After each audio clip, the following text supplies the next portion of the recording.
Ready? 1, 2, 3.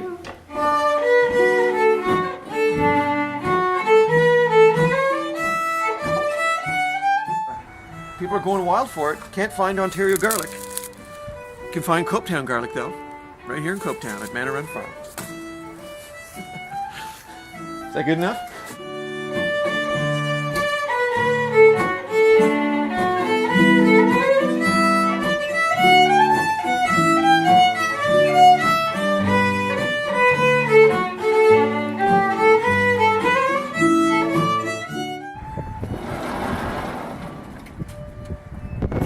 We've captured the sunshine in this barn here.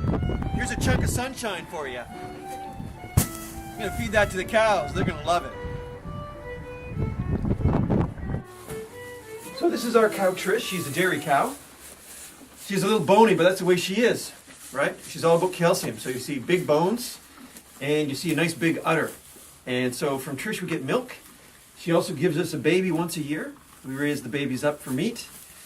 And then probably the most important thing she gives us is at this end she eats the sunshine that I have in the top of the barn, and out the other end comes the poo. And the good thing about that is we collect it up and we compost it and we put it on our fields, and that's one of the ways we build soil fertility. That's one way that we're organic.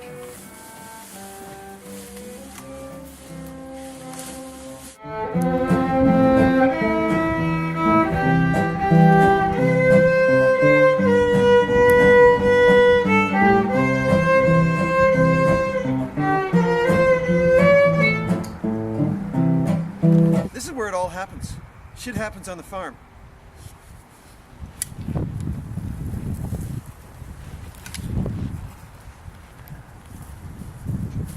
So the center of the pile gets pretty hot.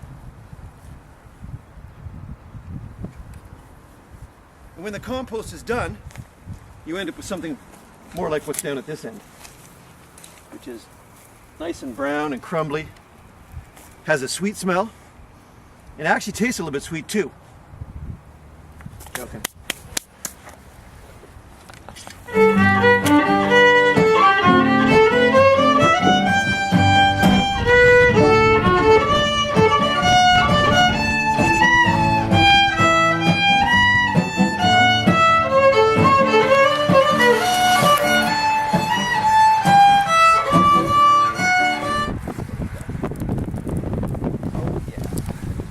So that's how it is.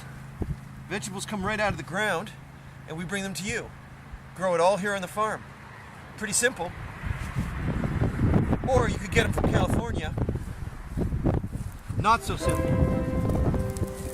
Wow, look at that. And I bet you they taste good too. That's what taste buds are for, you know, to tell you if it's good. Good.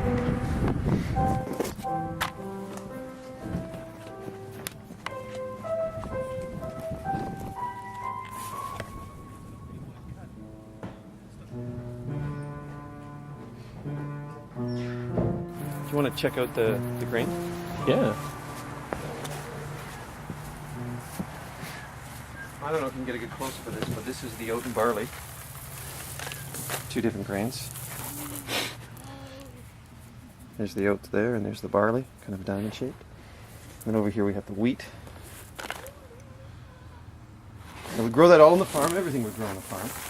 And we do that for the livestock, so the chickens get it, and the pigs get it. The cows don't. Cows, we just feed them grass. And what we do for the pigs is we sprout it, just to make it a little easier for them to digest it. And we have some sprouting outside. Take a look at that. We do everything on a small scale. So, you know, we do 3 acres of oats and barley and 3 acres of wheat. We don't do 20 or 100. But there you can start, it's starting to sprout. So we're just breaking it open a little bit, making it more digestible for the pigs. Chickens, we just feed it straight. Let them grind it up. They can grind it up. They got a little grinder in there. Side.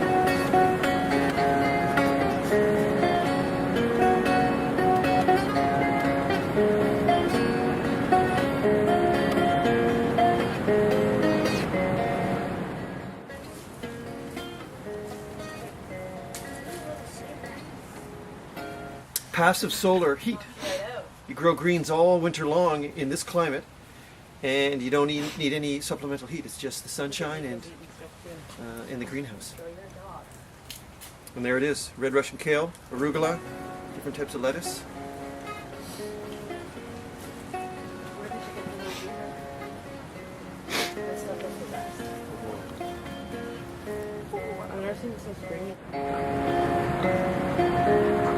So these are Tamworth pigs.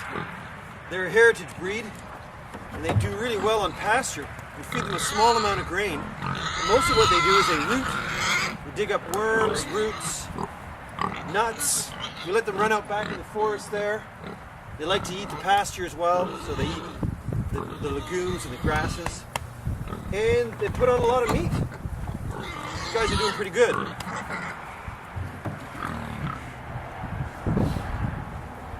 The meat you buy in the store, it all comes from an intensive livestock operation.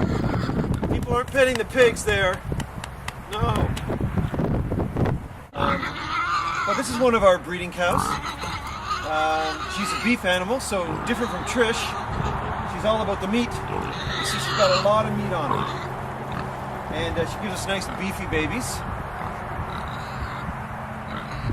And she's not as easy to handle as Trish. You can pet her, but she's got a bit of attitude.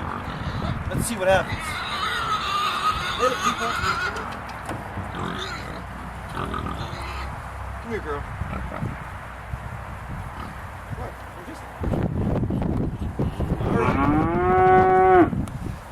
So, why do I do it? I think it's really important that whatever we do during the day to survive isn't just a financial thing.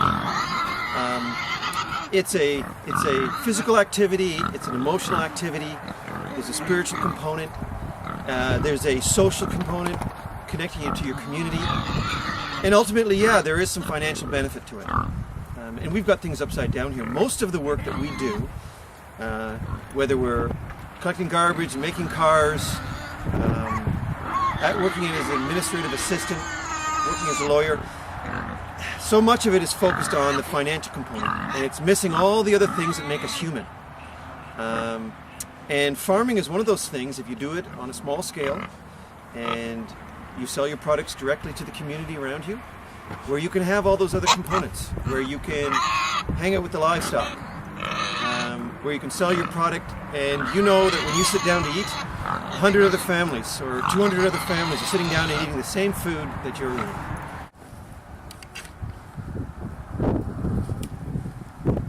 Put your hand in there. Whoa! It's pretty hot. Aim!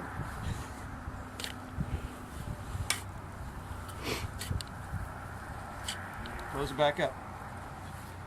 So just cooking it, composting it, and then when it's done, we'll put it out in the fields. We'll grow our food in it.